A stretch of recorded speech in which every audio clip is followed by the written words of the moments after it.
শয়তানের বাইবেল নামে পরিচিত বিখ্যাত পাণ্ডুলিপি কোডেক্স গিগাস নিয়ে এমন গল্প প্রচলিত আছে সেই ত্রয়োদশ শতাব্দীর থেকেই। গল্পের সাক্ষী কেউই বেঁচে নেই, তাই এর সত্যতা নির্ণয়ে মানুষ প্রযুক্তির সহায়তা নিচ্ছে। কিন্তু সবাইকে অবাক করে আরও রোমাঞ্চকর তথ্য বেরিয়ে আসতে শুরু করছে এ থেকে। তবে কি এটি আসলেই শয়তানের বাইবেল? কোডেক্স গিগাস কি?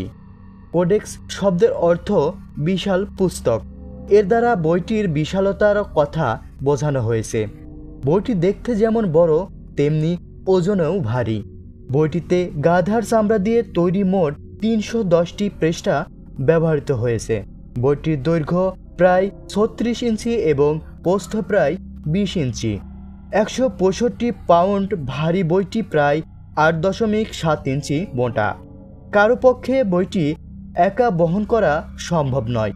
বীরত্ব দেখিয়ে কেউ চেষ্টা করলে গুরুতর আহত হবার সম্ভাবনা রয়েছে। বইটির শেষের দিকের অনেকগুলো পৃষ্ঠার হদিশ মেলেনি। ইতিহাসবিদদের মতে ইচ্ছাকৃতভাবে পৃষ্ঠাগুলো ছিঁড়ে ফেলা হয়েছে বলে জানা যায়। এখন পর্যন্ত আবিষ্কৃত পাণ্ডুলিপিগুলোর মধ্যে কোডেক্স গিগাস সবচেয়ে বড় পাণ্ডুলিপি। কিন্তু কী কারণে একে শয়তানের বাইবেল বলা হয়? এর পেছনের গল্পটাই বা কি? এর উত্তর জানতে হলে আমাদের ফিরে যেতে হবে সন্ন্যাসীর গল্পে। চোখ মিলে তাকাতে হবে আরেকটু পেছনে। প্রচলিত গল্প অনুযায়ী বর্তমান চেক প্রজাতন্ত্রের কোনো এক রাজার আমলের কথা। সময়টা তখন 1300 খ্রিস্টাব্দের কাছাকাছি।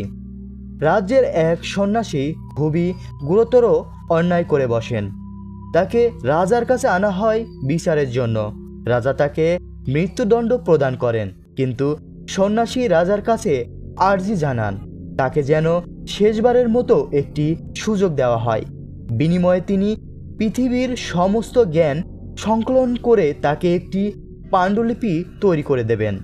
রাজা তার প্রস্তাবে রাজি হলেন ঠিকই, কিন্তু তাকে সময় দিলেন মাত্র 1 রাত্রি। সন্ন্যাসী রাজি হয়ে গেলেন। তিনি কাজেও লেগে গেলেন, কিন্তু টানা লেখার পরেও সেই পাণ্ডুলিপিটি শেষ করা সম্ভব হলো না 1 রাত্রে। শেষ পর্যন্ত সন্ন্যাসী নরকের রাজপুত্র লুসিফারের নিকট সাহায্য প্রার্থনা করেন। লুসিফার তার প্রস্তাবে রাজি হয়ে গেলেন।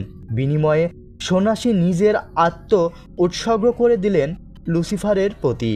লুসিফার এক মুহূর্তের মধ্যে সেই পাণ্ডুলিপিটির কাজ শেষ করে দিলেন, কিন্তু ফিরে যাওয়ার পূর্বে রেখে গেল তার স্বাক্ষর।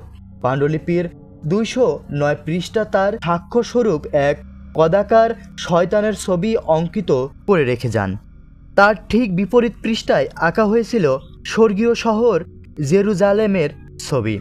সেই ছবির কারণেই এর নাম হয়ে গেল শয়তানের বাইবেল। তখনকার যুগে শিল্পকর্মের শয়তানের প্রতিকৃতির ব্যবহার বিরল ছিল না। প্রায়ই শয়তান এবং তার অভিশপ্ত বিষেদের ছবি ব্যবহৃত হতো, কিন্তু পাণ্ডুলিপির শয়তানের প্রতিকৃতি ছিল একটু আলাদা ধাঁচের। এখানে শয়তান ছিল সম্পূর্ণ একা এবং নগ্ন। 1594 সাল পর্যন্ত এটি চেক প্রজাতন্ত্রের শহর শ্রুদিমের একটি সংগ্রহশালায় সংরক্ষিত ছিল। এরপর রাজা দ্বিতীয় রুডলফ সেখান থেকে বইটি ফেরত দেবার প্রতিশ্রুতি দিয়ে ধার নেন। তিনি প্রাগ শহরে নিয়ে আসেন বাইবেলখানা, কিন্তু তার সেই প্রতিশ্রুতির কথা বেমালুম ভুলে যান তিনি। 1618 সালে চেক প্রজাতন্ত্রে যুদ্ধ বেঁধে যায়। প্রায় 30 বছর ধরে চলা যুদ্ধে চেকেরা অনেক কিছুই হারিয়েছে, এমনকি কোডেক্স গিগাসও তাদের কাছ থেকে কেড়ে নেওয়া হয়েছে।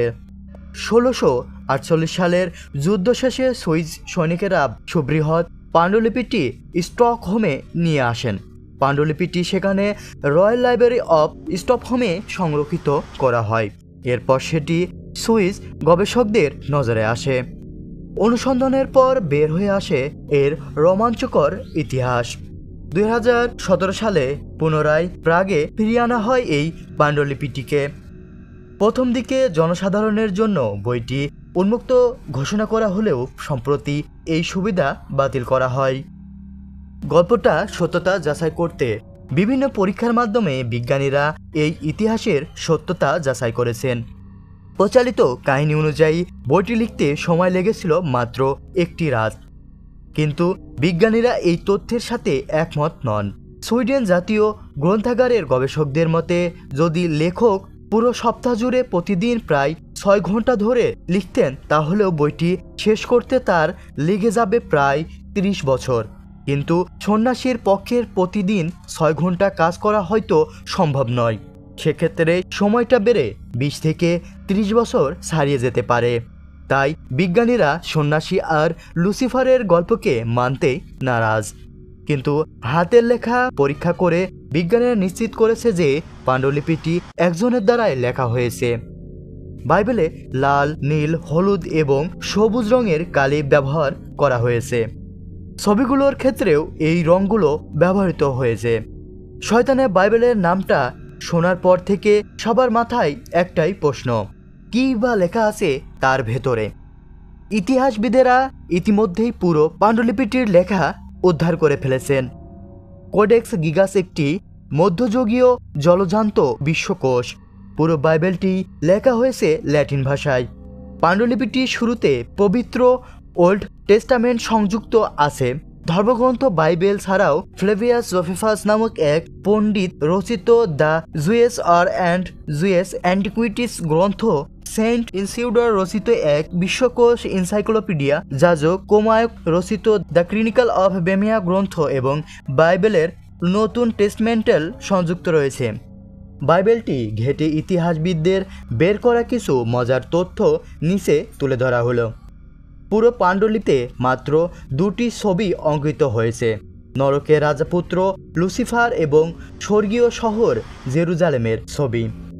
ছবিতে লুসিফারকে সামনের দিকে সামান্য ঝুঁকে থাকা অবস্থায় আঁকা হয়েছে, তাই হঠাৎ করে এর দিকে তাকালে মনে হবে লুসিফার বুঝি বই থেকে এই বের হয়ে ঝাঁপিয়ে পড়ছে। বইয়ের এক পাতায় চোর ধরার জন্য বেশ কার্যকরী 2টি জাদুমন্ত্র বাতলে দেওয়া হয়েছে। চোর ধরতে আগ্রহী পাঠকরা সেটি লুফে নিতে পারেন, তবে অবশ্যই তাকে ল্যাটিন ভাষা জানতে হবে। শয়তানের আসর থেকে মুক্তি পেতে বিভিন্ন অদ্ভুত রীতির বর্ণনা তুলে ধরা হয়েছে বইটিতে।